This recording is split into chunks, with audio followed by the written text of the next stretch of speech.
কৃষি সমবায় ব্যাংকের নির্বাচন ঘিরে মুর্শিদাবাদের দৌলতাবাদে একেবারে তুলকালাম। বাম কংগ্রেস জোটের সঙ্গে তৃণমূলের সংঘর্ষ। দেখুন ছবিটা। পরিস্থিতি সামাল দিতে পুলিশ লাঠিচার্জ করল। সেই মুহূর্তে ছবি দেখছেন যখন বাম কংগ্রেস জোটের কর্মী এবং তৃণমূলের কর্মীরা একে অপরের সঙ্গে সংঘর্ষে জড়িয়ে পড়ে। খবর পেয়ে পুলিশ এসে লাঠি উঁচিয়ে তাড়া করে।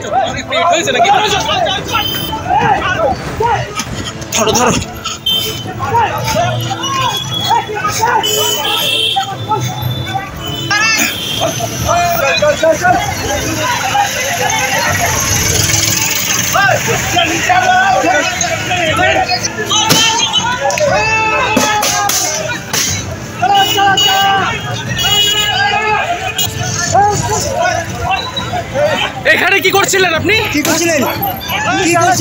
হ্যাঁ, এখানে তো বসা বারণ রয়েছে, আপনি বসেছিলেন কেন?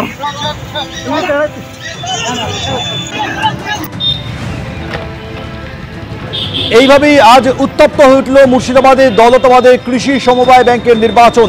বাম কংগ্রেস জোটের কর্মীরা এবং তৃণমূলের কর্মীরা একে অপরের সঙ্গে সংঘর্ষে জড়িয়ে পড়েন। দুপক্ষে একে অপরকে মারধর করে, মারামারি শুরু হয়ে যায়, লাঠি চার্জ করতে বাধ্য হয় পুলিশ। মহারাজপুর কৃষি উন্নয়ন ব্যাংকের ভোটে ধুন্ধুমার।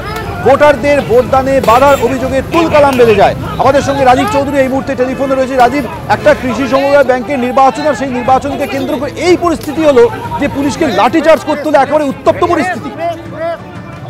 একেবারে এই যে মহারাজপুর কৃষি সমবায় সমিতির নির্বাচন 26-এর বিধানসভার আগে কিন্তু এলাকার কাছে খুবই গুরুত্বপূর্ণ নির্বাচন এবং এই সমবায়ের 1056 জন ভোটার রয়েছেন এবং এই যে চারদিকের এই যে মহারাজপুর কৃষি সমবায় উন্নয়নের সঙ্গে বহু পরিবার যুক্ত রয়েছেন এবং এই সমবায়ের সঙ্গে যে যুক্ত পরিবার এবং তাদের ভোট এবং তাদের আত্মীয় স্বজনের সমস্তটা নিয়ে এই সমবায়ের নির্বাচন কিন্তু দুপক্ষের কাছেই কিন্তু একেবারে টেস্টিড ফাইট বলা যায় এবং বিধানসভার আগে দুপক্ষই চাইছেন যে তাদের এই যে সমবায় সেই সমবায়ের দখল দুপক্ষই রাখতে চাইছেন।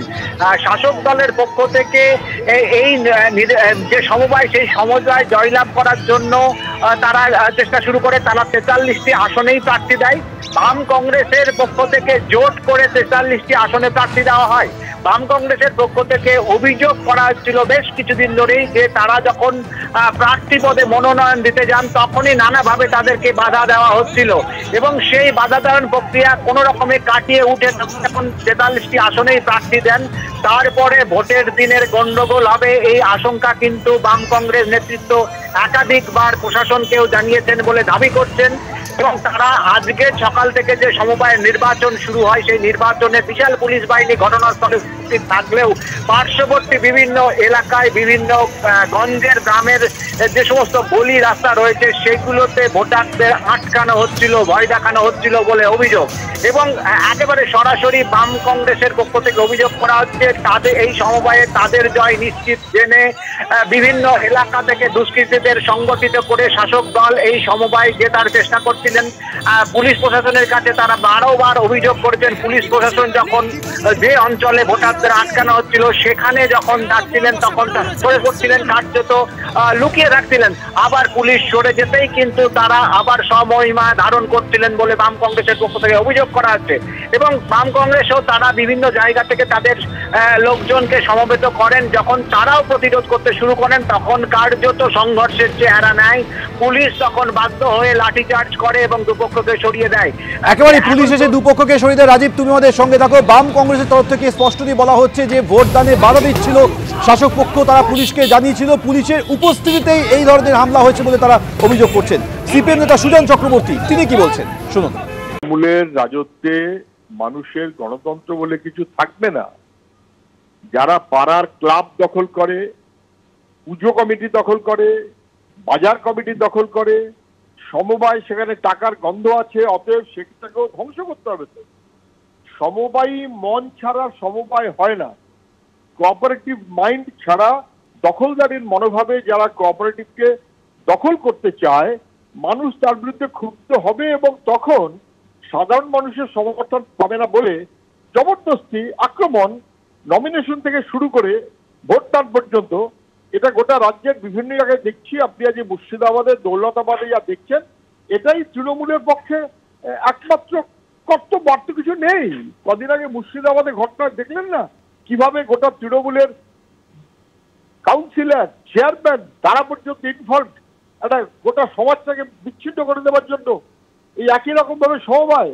আপনি খোঁজ নিন না, বীরভূমের মুরারই, পাইকার, কুশমোর গ্রাম পঞ্চায়েত, তৃণমূলের পঞ্চায়েত প্রধান, তাকে যেভাবে, আমি এই শব্দগুলো ব্যবহার করছি না, তাকে যেভাবে হেনস্থা করা হয়েছে, অসভ্যতা করা হয়েছে, অশালীনতা করেছে, কারা করেছে? অভিযুক্ত তৃণমূলের কর্মীরাই। যার বিরুদ্ধে অভিযোগ করা হচ্ছে সেও তৃণমূল। ফলে একেবারে তৃণমূলের রাজত্বে একটা বিভীষিকার দিকে গোটা রাজ্যটা যাচ্ছে। মুর্শিদাবাদে, দৌলতাবাদ কেন, যে কোনো জায়গাতে যে কোনো নির্বাচনে জবরদস্তি দখলদারিটাই তৃণমূলের একমাত্র কর্তব্য। মানুষ যতটা রুখতে পারছে। ওরা ভোট দানে বাধা দেওয়ার মানে হচ্ছে ওরা ভোট দিলে হারবে। মানুষ যদি স্বচ্ছভাবে ভোট দিতে পারে, মমতা বন্দ্যোপাধ্যায় তৃণমূল দল মুখ থুবড়ে পড়বে। এরা জানে, দীর্ঘদিন ধরে পশ্চিমবাংলায় ভোট করতে দেয় না এবং এই ভোটের নামে প্রহসন করে, লুট করে। এই সর্বগ্রাসী নীতি এদের নীতিটাই হচ্ছে লুটে নাও। লুটপাট করার জন্য যা করতে হয়, মানি, মাসেল, ক্রিমিনাল সবকে লাগিয়ে তৃণমূল এবং তৃণমূলের লোকেরা এবং পুলিশের একাংশ যৌথভাবে এই লুটের মধ্যে থাকে। এই লুটের রাজত্বের নেতৃত্ব দিচ্ছেন মাননীয় মুখ্যমন্ত্রী, পশ্চিমবঙ্গের তৃণমূলের নেত্রী। মুখে গণতন্ত্রের প্রতিষ্ঠার কথা বলে এখন গণতন্ত্রকে রক্তাক্ত ভুলণ্ঠিত করছেন।